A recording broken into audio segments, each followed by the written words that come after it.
बिस्मिल्लाहिर्रहमानिर्रहीम। अस्सलाम वालेकुम बच्चों। आज का हमारा topic amperes law and determination of flux density है। बच्चों ये बड़ा इंपॉर्टेंट टॉपिक है, amperes law and determination of flux density. Long and short दोनों में इंपॉर्टेंट होता है। लॉन्ग क्वेश्चन में तो एम्पियर्स लॉ की स्टेटमेंट पूछ के नेक्स्ट टॉपिक इसका जो है ना, नेक्स्ट टॉपिक में इसका सेकंड पार्ट है, मतलब इसकी एप्लीकेशन दी गई है तो वो पूछा जाता है। शॉर्ट में इसकी ज़्यादातर स्टेटमेंट पूछी जाती है। आज हम फर्स्ट पार्ट पर करेंगे, मतलब एम्पियर्स लॉ को डिफाइन करेंगे, उसको एक्सप्लेन करेंगे। सो बच्चों अपना टॉपिक स्टार्ट करते हैं, Ampere's law and determination of flux density. Topic का स्टार्ट इस बात से करते हैं कि we know that current carrying conductor set up its own magnetic field. हम ये बात तो जानते हैं कि current carrying conductor set up its own magnetic field, के करंट कैरिंग कंडक्टर अपना मैग्नेटिक फील्ड बना लेता है। ये 14 चैप्टर का हमारा फर्स्ट टॉपिक है, उसमें मैंने बता दिया था कि करंट कैरिंग कंडक्टर के इर्द गिर्द मैग्नेटिक फील्ड पाया जाता है।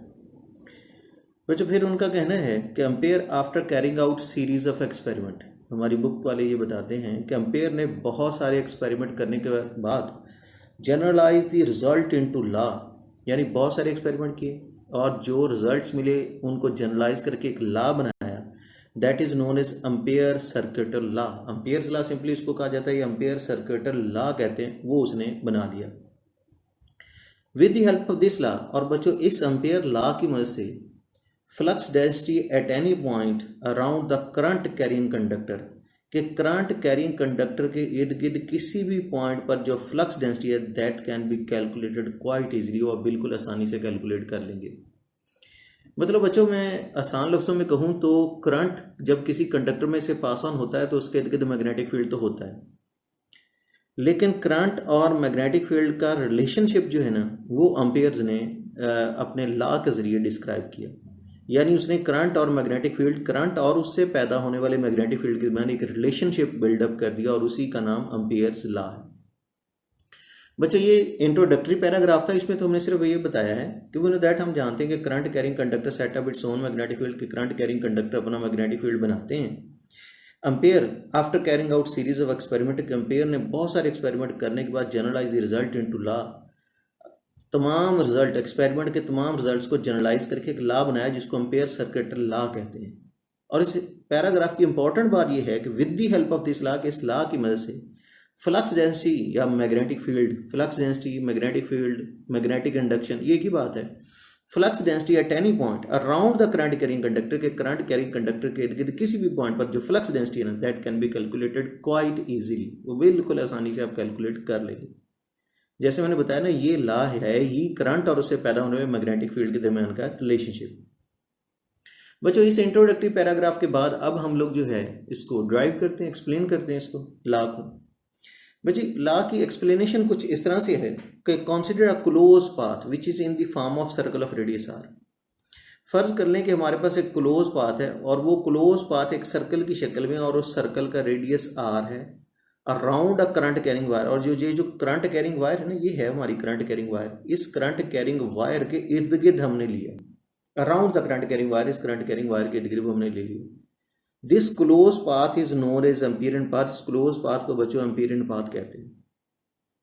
यहां मैं एक बात ऐड करता चलूं, ये आप लोगों ने अपनी बुक में इसी लाइन के सामने लिख लेनी है कि गाजेस, ये जो हम एम्पेयर लॉ बता रहे हैं ना, ये गाजेस लॉ का मैग्नेटिक इक्विवेलेंट है। Ampere's law is the magnetic equivalent of Gauss's law. बच्चों आप लोगों को याद होगा, जिन बच्चों ने 12 चैप्टर पढ़ा हुआ उनको पता होगा कि गाजेस भी इस तरह से करता था कि जिस पॉइंट पर इलेक्ट्रिक इंटेंसिटी कैलकुलेट करनी होती थी उसके इर्द गिर्द एक इमेजिनरी क्लोज सरफेस लेता था जिसको वो गाजियन सरफेस का नाम देता था। तो एम्पियर भी वही टेक्निक अपना रहा है। तो इसलिए ये एमसीक्यूज के लिए बात याद रखिएगा कि जो एम्पेयर्स लॉ है ना that is the magnetic equivalent of Gauss's law. ये गाजेस लॉ का मैग्नेटिक इक्विवेलेंट है, यानी जिस तरह गाजेस लॉ बनाया गया था ये मैग्नेटिक फील्ड के लिए वैसे ही बनाया गया। गाजेस लॉ तो इलेक्ट्रिक फील्ड के लिए बनाया गया था, ये मैग्नेटिक फील्ड के लिए वैसे ही बनाया गया। तो एम्पेयर लॉ मैग्नेटिक इक्विवेलेंट है गाजेस लॉ का। गाजेस लॉ इलेक्ट्रिक फील्ड के लिए, एम्पेयर लॉ मैग्नेटिक फील्ड के लिए। तो खैर, तो मैं आप लोगों को एक्सप्लेन कर रहा था, मैं बता आपको ये रहा था कि consider close path which is in the form of circle radius r. फर्ज करें कि हमारे पास एक क्लोज पाथ है जो एक सर्कल की शक्ल में, उस सर्कल का रेडियस आर है, around a current carrying wire, उस करंट कैरिंग वायर के इर्द गिर्द आप ले लें। This close path is known as Amperian path, इस क्लोज पाथ को हम लोग एम्पीरियन पाथ कहते हैं। अगला पॉइंट बच्चों ये है कि this close path is divided into small elements of length, उनको लेंथ एलिमेंट्स भी कह सकते हैं, एलिमेंट्स ऑफ लेंथ भी कह सकते हैं। अब आपने ये करना है कि सारे क्लोज पाथ को छोटे छोटे लेंथ एलिमेंट्स में डिवाइड कर देना। Each of length delta L, हर एक की लेंथ डेल्टा एल है, यानी एक लेंथ एलिमेंट हो गया, ये दूसरा हो गया, इस तरह तीसरा लेंथ एलिमेंट, चौथा लेंथ एलिमेंट। लेकिन हर लेंथ एलिमेंट की जो लेंथ है ना, जो भी आप बना रहे हैं उसकी लेंथ डेल्टा एल ही है। तो डिवाइड इस क्लोज पाथ, अब आपने इस क्लोज पाथ को डिवाइड कर देना into small elements of length, length के छोटे छोटे हिस्सों में, each of length delta L, हर एक की लेंथ डेल्टा एल होगी। अच्छा, अब हर एक की लेंथ जब डेल्टा एल होगी तो हमने करना ये है कि determine B dot delta L. अब हर एक लेंथ में मैग्नेटिक फील्ड तो पहुंच रहा है ना, मैग्नेटिक फील्ड हर लेंथ में मौजूद है, तो determine B dot delta L, तो आप लोग बी डॉट डेल्टा एल मालूम करें। बच्चों इससे आगे तो बाद में बढ़ेंगे, पहले ये हम देखें कि हमने छोटी सी लेंथ एलिमेंट बना दी है, तो हमने बी डॉट डेल्टा एल क्यों करना है? लेंथ एलिमेंट्स तो बना रही है ना, तो बी डॉट डेल्टा एल क्यों करना है? बच्चों याद रखिएगा कि इलेक्ट्रिक फील्ड हो या मैग्नेटिक फील्ड हो, इनकी डायरेक्शन को टेंजेंट से बताते हैं। इलेक्ट्रिक फील्ड की डायरेक्शन को भी हम लोग जो है पॉजिटिव से नेगेटिव चार्ज की तरफ टेंजेंट लगा के बताते थे। यहाँ भी ये जो मैग्नेटिक फील्ड है इसकी डायरेक्शन को टेंजेंट से शो किया गया है। ये हमारी लेंथ एलिमेंट डेल्टा एल है, ये है लेंथ एलिमेंट डेल्टा एल, ये वाली लेंथ एलिमेंट डेल्टा एल, और यहाँ टेंजेंट लगा के ये मैग्नेटिक फील्ड बता रही है। बी और डेल्टा एल के दरमियान एंगल कितना हो गया? थीटा। मैग्नेटिक फील्ड टेंजेंट से बताया, ये लेंथ डेल्टा एल होगी, बी और डेल्टा एल के दरमियान एंगल कितना हो गया? थीटा। अब जरा बी के कंपोनेंट बनाएं। बी का थीटा के सामने वाला ये वाला कंपोनेंट बी वाई होगा और ये वाला बी एक्स होगा। थीटा के सामने बी वाई से मुराद ये कौन सा होगा? बी साइन थीटा, और ये वाला कौन सा होगा? B cos theta. अब इसमें तो ना समझ में आने वाली बात ही कोई नहीं कि बी का वो कंपोनेंट जो लेंथ डेल्टा एल के पास गया है, जो वहां मैग्नेटिक फील्ड की कंट्रीब्यूशन दे रहा है, वो बी साइन थीटा हरगिज नहीं है, वो तो बी कॉस थीटा है। देखो ना, ये तो बी था, तो थीटा के सामने ये मैंने बी साइन थीटा बना दिया और ये बी कॉस थीटा बना दिया, यही लेंथ डेल्टा एल भी है। तो बी का बी जो कि मैग्नेटिक फील्ड है, इसका वो कंपोनेंट जो वहां मैग्नेटिक फील्ड की कंट्रीब्यूशन दे रहा है लेंथ डेल्टा एल के अंदर, वो बी कॉस थीटा है, नॉट बी साइन थीटा। तो बी कॉस थीटा है इस जगह पर मैग्नेटिक फील्ड की स्ट्रेंथ इस लेंथ डेल्टा एल के अंदर, यानी बी कॉस थीटा हो गया लेंथ डेल्टा एल के अंदर मैग्नेटिक फील्ड। तो हमें पता है ना कि कॉस थीटा जो होता है ये तो डॉट प्रोडक्ट में यूज होता है, कॉस खत्म करें डॉट लगाएंगे, तो यानी B cos theta delta L हुआ, यहाँ की टोटल मैग्नेटिक फील्ड की product B cos theta delta L हुआ। लेकिन कॉस अगर खत्म करेंगे तो बी डॉट डेल्टा एल कहेंगे, तो इसलिए बी डॉट डेल्टा एल करना है हमने। तो बी डॉट डेल्टा एल करेंगे और थीटा भी हमने बता देना कि थीटा बी और डेल्टा एल के दरमियान का एंगल है। जरा देखें तो हमने क्या क्या बताया कि consider close path which is in the form circle, के क्लोज पाथ ले लो जो एक सर्कल की शक्ल में है, सर्कल का रेडियस आर है, around the current carrying wire, उस करंट कैरिंग वायर के इर्द, and this close path is known as Amperian path, और ये क्लोज पाथ एम्पीरियन पाथ कहलाता है। Now divide this close path into small length element, फिर सारे क्लोज पाथ को छोटे छोटे लेंथ एलिमेंट्स में डिवाइड कर दें। उन लेंथ एलिमेंट्स में हर लेंथ एलिमेंट की जो लेंथ है वो डेल्टा एल है।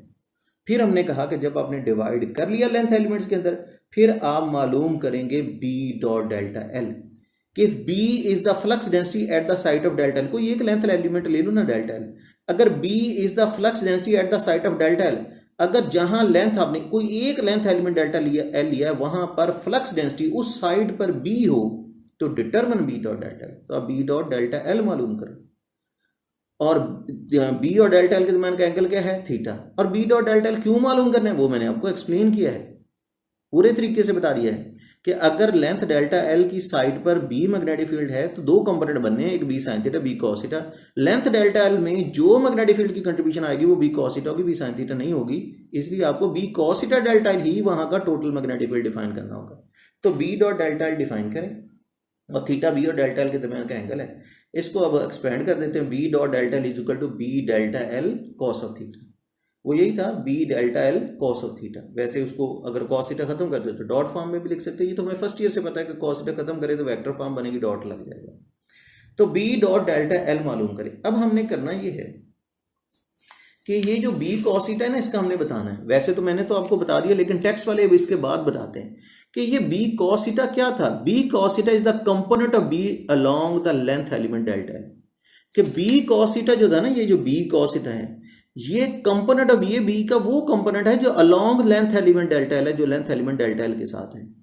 और हम इसको ये भी कह सकते हैं component of B parallel to delta L, जो डेल्टा एल के पैरेलल है। एक ही बात है ना, B cos theta length element delta L के अलोंग कह लो या उसके पैरेलल कह लो, तो एक ही बात है। तो बच्चों ये बताना है आप लोगों ने बात, B dot delta L is equal to B delta L cos of theta करने के बाद ये बताना है कि बी कॉस थीटा क्या है, ये कंपोनेंट ऑफ बी है along length element delta L, या ये कंपोनेंट ऑफ बी है पैरेलल टू डेल्टा एल। फिर बी कॉस थीटा का बताने के बाद, जब हमने बी कॉस थीटा का बता दिया ना, बी कॉस थीटा का, फिर पूरे बी डॉट डेल्टा एल का बताएं कि ये बी डॉट डेल्टा एल से क्या मुराद है। बच्चों बी डॉट डेल्टा एल से मुराद ये है, क्योंकि जाहिर है कि हम इसको लिख सकते हैं ना कि हमने बी कॉस थीटा अलग कर लें, बी कॉस थीटा और डेल्टा एल अलग कर लें, तो हम लोग इस तरह से बता सकते हैं कि बी डॉट डेल्टा एल से मुराद दो चीजों का प्रोडक्ट है, दो फैक्टर्स का प्रोडक्ट है, एक लेंथ एलिमेंट डेल्टा एल और दूसरा component of B in the direction of delta L. तो ये है बी डॉट डेल्टा एल से मुराद, इसको भी एक्सप्लेन कर देंगे। तो बी डॉट डेल्टा एल से मुराद क्या हुई, product of length element delta L and component of B in the direction या पैरेलल टू डेल्टा एल। कि बी डॉट डेल्टा एल से मुराद आपने दो चीजों का प्रोडक्ट लिया है, product of length element delta L and component of B parallel to delta L. अच्छा बच्चों, तो बी डॉट डेल्टा एल तो हमने मालूम कर लिया, लेकिन ये जो बी डॉट डेल्टा एल हमने मालूम किया है ना, जिसको अब हमने एक्सप्लेन भी कर चुके हैं, एक्सप्लेन भी कर दिया कि ये बी डॉट डेल्टा एल से मुराद प्रोडक्ट लिया गया है लेंथ एलिमेंट डेल्टा एल का और बी का वो कंपोनेंट जो पैरेलल टू डेल्टा एल है, इसलिए बी डॉट डेल्टा एल से तो यही मुराद है। लेकिन ये बी डॉट डेल्टा एल हमने सिर्फ एक लेंथ एलिमेंट में लिया है, क्योंकि ये तो सिर्फ एक लेंथ एलिमेंट हम कैलकुलेट कर रहे थे। इसका मतलब ये तो बी डॉट डेल्टा एल जो मैग्नेटिक फील्ड है हर लेंथ एलिमेंट का, वो तो हर जगह मौजूद है, तो सभी ऐड करना पड़ेंगे। ये लेंथ एलिमेंट 1 हो गया, बी डॉट डेल्टा एल 1 कहेंगे, दूसरी जगह बी डॉट डेल्टा एल 2 कहेंगे, तीसरी जगह बी डॉट डेल्टा एल 3 कहेंगे, एंड सो ऑन। टोटल तो हमने total n number of elements बनाए होते हैं, n जनरल नंबर है ना, मतलब जितने मर्जी बना सकते हैं। तो हर जगह B dot delta L 1, B dot delta L 2, B dot delta L, सारों को फिर ऐड करें, यानी B dot delta L 1, B dot delta L 2, इनके ऊपर वेक्टर साइन जरूर रखिएगा, B dot delta L 3 and so on, B dot delta L n proportional हो जाएगा करंट इनक्लोज के। ये आपकी बुक में नहीं होता, आपकी बुक वाले जब ये बी डॉट डेल्टा एल का बता देते हैं ना कि ये प्रोडक्ट है लेंथ एलिमेंट डेल्टा एल का और component B in the direction of delta L का, component B in the direction of delta L, उन दोनों का प्रोडक्ट है, तो उसके बाद वो स्टेटमेंट बताते हैं। लेकिन पहले मैं ये बता दूं, फिर मैं आपको स्टेटमेंट बताता हूं। तो अब आप बताएंगे कि हर जगह का, हर लेंथ एलिमेंट का बी डॉट डेल्टा एल मालूम करो। जैसे मैंने कहा ना, हमने तो सिर्फ एक का ही किया था बी डॉट डेल्टा एल 1, दूसरे का भी करो, तीसरे का भी, सारे सम करें। तो याद रखिएगा एम्पियर अकॉर्डिंग टू एम्पियर, ये सारों हर बी डॉट एल का जो समेशन होता है ना, तमाम बी डॉट डेल्टा एल का जो अपने समेशन के लिए प्रोपोर्शनल है करंट इनक्लोज की। यानी जितना ज्यादा करंट पास ऑन होता है हर लेंथ एलिमेंट में मैग्नेटिक फील्ड भी ज्यादा होता है, करंट कम पास ऑन होगा तो हर लेंथ एलिमेंट के अंदर मैग्नेटिक फील्ड भी कम होगा। तो तमाम मैग्नेटिक फील्ड हर लेंथ एलिमेंट में जो मौजूद है उन सब का सम जो होता है वो प्रोपोर्शनल होता है करंट इनक्लोज की। इसको इक्वल में चेंज कर लें, B dot delta L 1 plus B dot delta L 2 plus B dot delta L 3 and so on, B dot delta L n is equal to mu naught current enclose. Equal में change कर दिया, mu naught current enclose. बच्चों यानी तमाम B dot delta L quantities का जो summation होता है ना, वो म्यू नॉट करंट इनक्लोज के इक्वल होता है। बच्चों ये जो मैंने बनाई है ना इक्वेशन है, यही आपकी बुक में स्टेटमेंट है। पेज नंबर आप लोगों ने 61 पे लास्ट 4 लाइंस देखनी है, उनको हाईलाइट कर लेना है। सबसे अहम बात यही है कि स्टेटमेंट को याद करना। और अब देखेंगे हमने यही बताना है, sum of the quantities of B dot delta L. Ampere stated, Ampere ने यह बयान किया है कि sum of the quantities of B dot delta L for all path element into which complete loop has been divided, क्योंकि इन्हीं में हमने सारा लूप डिवाइड कर हर एक लेंथ एलिमेंट डेल्टा एल बनाई, उसमें बी बताया, मैग्नेटिक फील्ड फाइंड आउट किया। तो Ampere stated sum of the quantities of B dot delta L for all the path element into which complete loop has been divided is equal to mu naught times the total current enclosed in it. जैसे multiply होता है ना, उतने times कहते हैं। बच्चों ये ला है, आपने ये स्टेटमेंट तो जरूर हाईलाइट कर लेनी है, क्योंकि सबसे ज्यादा आपसे यही पूछी जाएगी। वैसे अगर कभी आपको एक्सप्लेन या प्रूव करने को कहें तो फिर तो आपको ये पूरा टॉपिक लिखना होता है, और मैं पूरा आपको एक्सप्लेन कर रहा हूँ, क्योंकि बड़ा अहम टॉपिक है। लेकिन अगर स्टेटमेंट पूछे तो ये हाईलाइट कर लेना और आगे एक फार्मूला बताऊंगा, बस वो लिख दिया करना है। तो sum of the quantities of B dot delta L for all path element into which complete loop has been divided is equal to mu naught times the total current enclosed in it. Mu naught times the total current enclosed in it, क्योंकि इससे multiply हो रहा है, mu naught times the total current enclosed in it. बच्चों statement आपकी book में लिखी हुई थी, फार्मूला बहरहाल आपने तो बाद में लिखना है, लेकिन स्टेटमेंट लिखने के बाद यही फार्मूला जो मैंने आपको बताया है ये वाला फार्मूला आप लिखेंगे, फिर उसके बाद आप लोग बताएंगे। अगर शॉर्ट क्वेश्चन में लिख हुआ तो फिर उसके बाद आप लोग बताएंगे कि इसमें म्यू नॉट क्या चीज़ है। स्टेटमेंट लिखने के बाद कि ये जो फार्मूला में म्यू नॉट आया ना, that is the permeability of free space. Balaji वालों ने ना परमेबल का लफ्ज़ ज़रूर सुना होगा। परमेबल होता है जिसमें से नफूज पजीरी हो सके। परमेबल मेम्ब्रेन उनके यहाँ इस्तेमाल होती है। Permeable, non permeable. परमेबल जिसमें से मालिक्यूल्स जो हैं उसमें से गो थ्रू कर सकते हैं, नॉन परमेबल में से नहीं कर सकते। वो 3 टाइप्स पर वो बताते हैं। परमेबिलिटी नफूज कर जाना होता है, मैग्नेटिक फील्ड के गुजर जाने की सलाहियत को कहते हैं परमेबिलिटी। तो परमेबिलिटी फ्री स्पेस को यूं डिफाइन किया जाता है। परमेबिलिटी का मतलब आप समझ गए होंगे, नफूज कर जाना, मैग्नेटिक फील्ड का गुजर जाना। Ability of magnetic flux to pass through a material, ability of magnetic flux through pass through material, कि किसी भी मटेरियल में से मैग्नेटिक फ्लक्स का गुजर जाना क्या कहलाता है? परमेबिलिटी फिजिक्स में। और स्पेस में से गुजर गया तो परमेबिलिटी ऑफ फ्री स्पेस, जितना गुजरेगा वो परमेबिलिटी ऑफ फ्री स्पेस कहलाएगी। अच्छा, मैं आपको एक बार याद करवा दूं कि जब इलेक्ट्रिक फील्ड के गुजरने की बात होती है तो वो परमिटिविटी होती है, वो परमिटिविटी होती है। मैग्नेटिक फील्ड की बात हो तो परमेबिलिटी होती है। तो बहरहाल ability of magnetic flux pass through material वो परमेबिलिटी कहलाएगी। Permeability of free space, free space से मैग्नेटिक फील्ड कितना पास ऑन हो सकता है, उसकी वैल्यू होती है 4 पाई मल्टीप्लाई बाय 10⁻⁻⁷ वेबर पर एम्पियर पर मीटर। अच्छा बच्चों, तो हमने लॉ बता दिया, स्टेटमेंट बता दी, उसका फार्मूला मैंने इक्वेशन ए में बता दिया है, स्टेटमेंट बता दिया, फार्मूला बता दिया, उसमें म्यू नॉट का भी आपको बता दिया, उसकी वैल्यू भी बताइए 4 पाई मल्टीप्लाई बाय 10⁻⁷ वेबर पर एम्पियर पर मीटर। इसकी आपने डायमेंशन ज़रूर बना लेनी अपने असाइनमेंट के तौर पर, साथ ही बना के लिख लीजिएगा। लेकिन एक आखिरी काम हम लोगों ने अब ये करना है कि ये जो फार्मूला है ना हमारे पास, जो मैंने अभी आपको बताया, जिसको मैं क्वेश्चन ए का नाम दे रहा हूँ, इसको ना हम लोग समराइज फॉर्म में लिख लेते हैं। ये हम फर्स्ट ईयर से जानते हैं, इनको लिख सकते होते हैं। यानी ये B dot delta L R, B dot delta, हम वैसे आई कहते होते थे, B dot delta L I, B dot delta L I, B dot तमाम B dot delta L I's का समेशन। लेकिन आई की वैल्यू 1 से लेकर कहां तक होती थी? एन तक। अब इनको आई नहीं कहते, इनको आर कहते हैं। आर किसी एक को भी कह सकते हैं, सारे आर को रिप्रेजेंट कर रहे हैं। यानी अगर ये भी B dot delta L R है, ये भी B dot delta L R है, ये भी B dot delta L R है, ये भी B dot delta L R है, तो सारे B dot delta L R sum हो रहे हैं। लेकिन आर की वैल्यू कहां से कहां तक सम हो रही है? 1 से लेकर कैपिटल एन तक। तो ये इसको समराइज्ड वे में लिखने का तरीका होगा कि B dot delta L R's का सुमेशन, B dot delta L R's का सुमेशन, लेकिन आर की वैल्यू 1 से लेकर कहां तक है? एन तक, is equal to mu naught current enclose. वो म्यू नॉट करंट इनक्लोज के इक्वल होगा। ये आपको पता है, मैं फर्स्ट ईयर में भी आप लोगों को बताता रहा कि इस इक्वेशन ए में और ये जो मैंने अभी लिखी इनमें कोई फर्क नहीं है। ये जरा एक्सटेंसिव फॉर्म होती है और ये जो है समराइज फॉर्म होती है दोनों एक ही चीजें। B dot delta L R's का समेशन, लेकिन B dot delta L R's की समेशन 1 से लेकर कहां तक हो रही है? एन तक। अगली साइड तो वैसे ही लिखिए म्यू नॉट करंट इनक्लोज। बच्चों आखिरी बात की तरफ आते हैं, लास्ट में फाइनली मैं आपको एक बात और बताता चलूं कि जो जहां पर ये टॉपिक हमारा एंड हो जाएगा, कि ये जो इसमें B dot delta L R है ना, ये वैल्यू है बी डॉट डेल्टा एल की। B dot delta L R जो हम जिसको कह रहे हैं, ये बी डॉट डेल्टा एल की वैल्यू है, लेकिन अलोंग आर्थ एलिमेंट, क्योंकि आपको पता है ना किसी एक को भी आर्थ एलिमेंट का नाम दे सकते हैं, फर्स्ट सेकंड थर्ड। तो ये B dot delta L R ही की वैल्यू होती है, लेकिन आर्थ एलिमेंट की होती है total N number of elements होते हैं जिसमें कंप्लीट लूप को डिवाइड किया होता है। This is known as Ampere circuital law. बच्चों यही एम्पियर सर्किटल लॉ कहलाता है।